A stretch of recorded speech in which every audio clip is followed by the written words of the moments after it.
friends, welcome to Bedtime Stories. I am Miss Cherry with Ventura County Library. Thank you for joining me tonight. Let's start with a silly joke. Where do the smartest burgers sit? Where do the smartest burgers sit?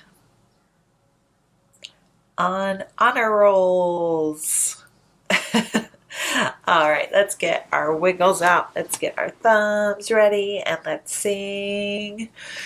My thumbs are starting to wiggle. My thumbs are starting to wiggle. My thumbs are starting to wiggle around and round and round. Let's do hands. My hands are starting to wiggle. My hands are starting to wiggle. My hands are starting to wiggle around and round and round. Let's do arms. My arms are starting to wiggle. My arms are starting to wiggle. My arms are starting to wiggle around and round and round. Now it's time for shoulders. My shoulders are starting to wiggle. My shoulders are starting to wiggle. My shoulders are starting to wiggle around and round and round. Let's do whole body. My body's starting to wiggle. My body's starting to wiggle. My body's starting to wiggle. Now let's all sit down and read some stories. What do we do to get ready for bedtime? We have to, what do? We put on our pajamas, wash our face, maybe take a bath. We have to brush our teeth really good. Get some floss in there too, right? And we need to read books and sing songs. So let's sing our song about reading together called The More We Read Together. You can sing it with me, okay?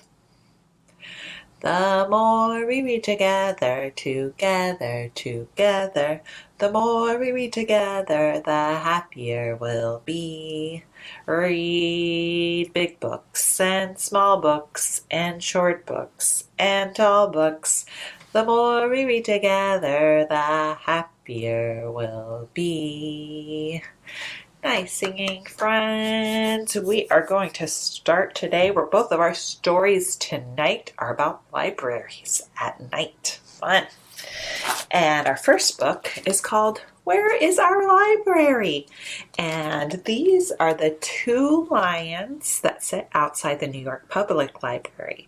There are two stone statues of lions, and their names are Patience and Fortitude, that sit outside the New York Public Library. And this is a story about a nighttime adventure that they have in the city.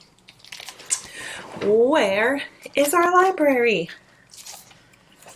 Let's see. It's closed. Uh-oh. Just after midnight, all New York dozed, silently dreaming in bed. The last of the shops and markets had closed when Fortitude lifted his head. Patience woke, too, and the best friends agreed their night was about to begin. The library waited with stories to read. The two eager lions crept in. Sneaking inside was their nightly routine, tiptoeing to the ground floor.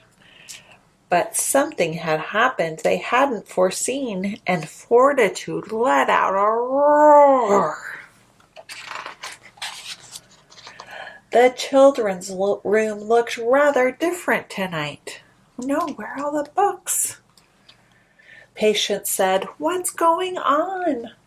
Fortitude twisted his head left and right and blurted, "The books are all gone." Fortitude gallantly rose to his feet. "Follow me. I've got a plan." Hastily, both of them rushed to the street, and hidden in shadows they ran. Fortitude yelled, "See the lights? Look up there. That's where the books have been taken. But when they arrived in the heart of Times Square, he realized he had been mistaken. What was the plan again? Patience inquired. Fortitude paused and turned pink. Hold on, said Patience. I'm feeling inspired. Give me a second to think. I once heard the take of a clever old man who sits with a hat in the park. I'll bet if we ask him, he'll help if he can. With that, they ran off in the dark. They entered the park by some fancy hotels, stealthily and skirted a fountain or two. Stealthily as foxes and swift as gazelles, they scurried by Central Park Zoo. Over a hill, by a boulder and bridge, a carousel ride and beyond.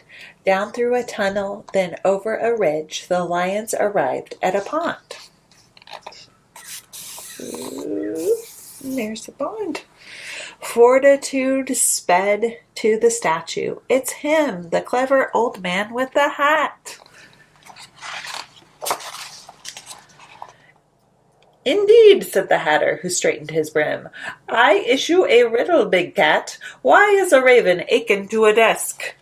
Fortitude gave a blank stare.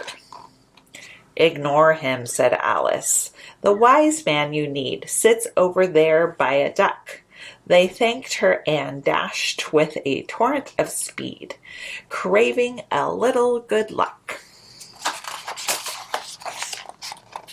Our books have gone missing, they told the Great Dane. Hans Christian Andersen blinked.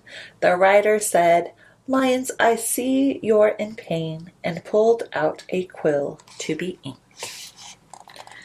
These are the library branches I'd check. He handed the lions a list. Libraries? Patient asked, twisting his neck. How many branches exist? Fortitude blurted, There's more than just one. Hans Christian Andersen grinned. The world is a series of miracles, son. Now hurry and race like the wind. Patience and Fortitude searched many places. Libraries came in all sizes. Each of them held lots of old friendly faces and always amazing surprises. They scoured each library, scanned every stack, and pored through each awesome collection. They found some new books, but they wanted theirs back. Where was their old children's section? From Harlem they flew to Washington Heights, down to the Upper East Side. They wandered and wandered beneath the dim lights, snooped around corners and spied.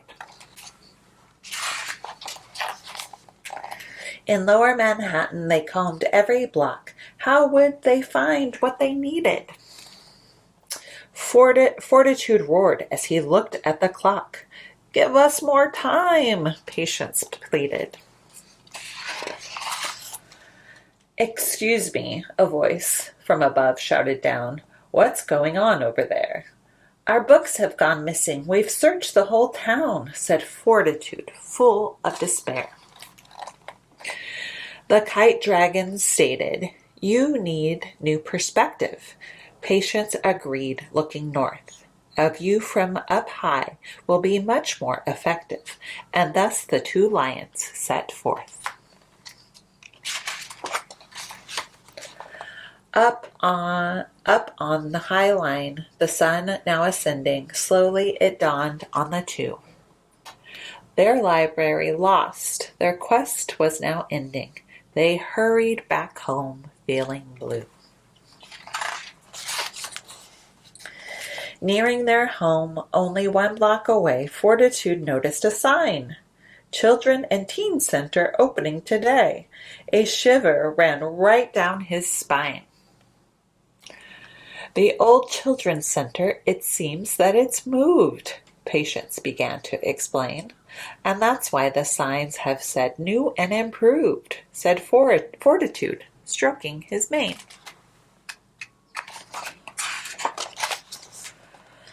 Their library found it was safe and secure on the opposite side of the street. But the Lions were thrilled with their citywide tour, for finding new worlds is a treat. And that was Where is My Library? And thank you, I think I forgot to say thank you to Macmillan Books for allowing us to read this book tonight by Josh Funk and illustrated by Stevie Lewis. Where is Our Library? A story of patience and fortitude. That was a fun story. And now let's work on our oral story, The Little Clapping Mouse. We've done this one a few times, so hopefully you remember the words. But we're going to sing Behind the Tree and Under the House there lived a what? A teeny tiny mouse. And what did the mouse like to do? Like to do all kinds of things, but she liked to clap. So let's get ready. Let's get our hands ready for clapping. The end of each line, you can clap 2 times like this. Okay.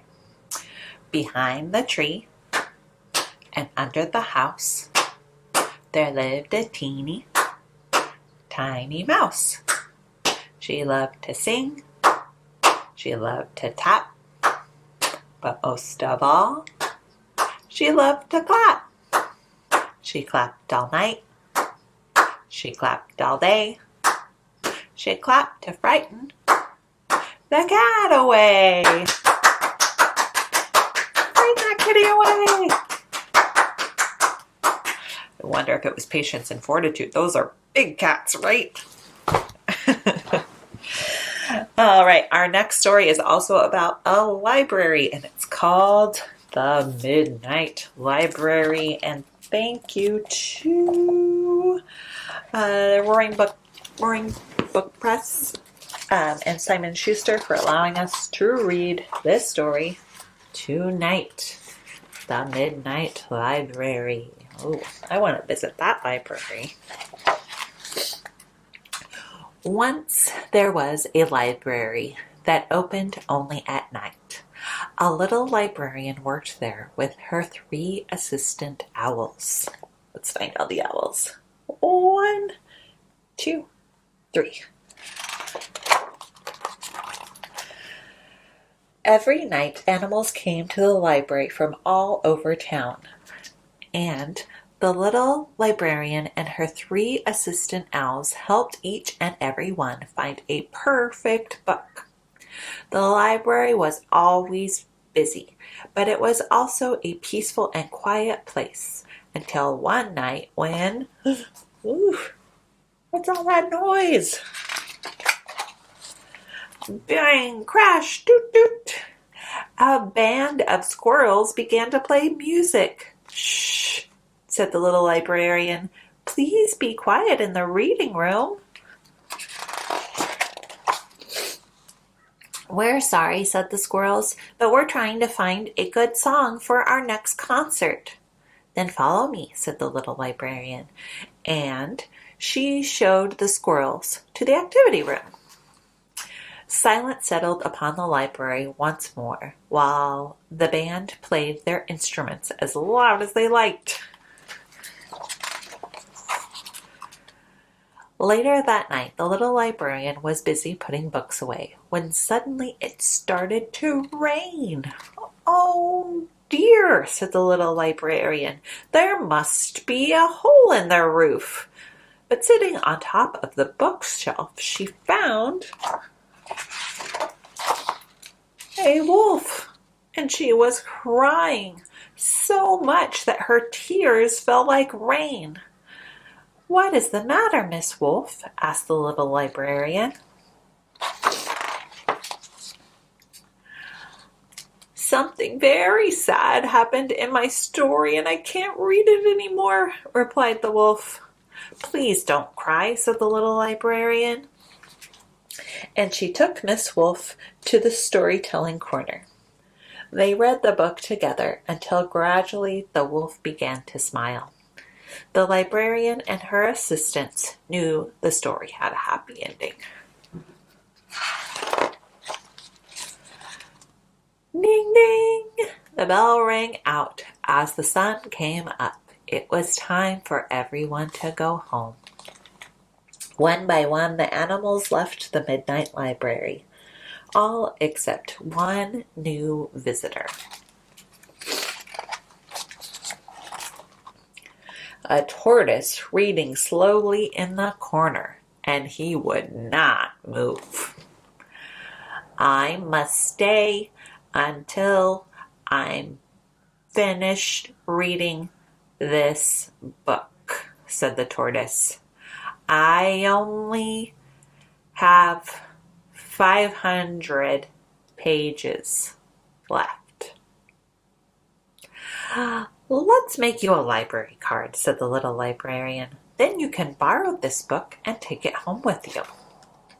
How wonderful, said the tortoise, and how lucky I am.